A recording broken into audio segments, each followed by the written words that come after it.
মনে করি। অর্জুন সিং গতকাল বললেন যে শুধু একা শুভেন্দু অধিকারী ঘুরে বেড়াবেন, তিনি জেলায় জেলায় যাবেন, তিনি আন্দোলন করবেন, আর যারা ঘরে বসে প্রেস কনফারেন্স করছেন ওভাবে তিনি ক্ষমতা থেকে সরানো যাবে না।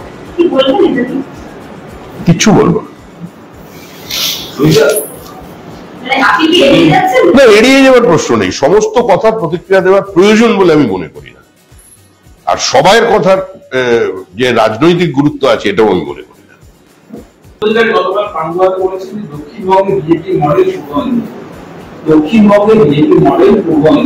তুমি আমাদের বিরোধী দলনেতা বলে দিয়েছেন পূর্ব মেদিনীপুরে দুটো আসনে তিনি জিতেছেন, সেটা তো ঠিকই বলছেন।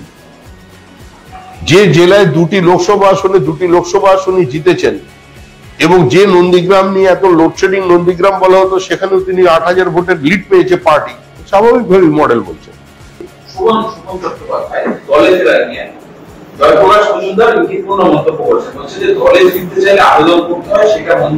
দেখুন, শোভন চ্যাটার্জিও আমাদের দলে বেড়াতে এসেছিলেন, জয়প্রকাশ মজুমদারও আমাদের দলে বেড়াতে এসেছিলেন, দুজনে বেরিয়ে অন্য দলে চলে গেছেন। আমাদের নিয়ে প্রশ্ন করছেন না। আমার একটা প্রশ্ন আছে, সৌগতরা বলছে যে কে ফোন করে ভুল বলছে আমাকে, আমি তা কি করে বলবো?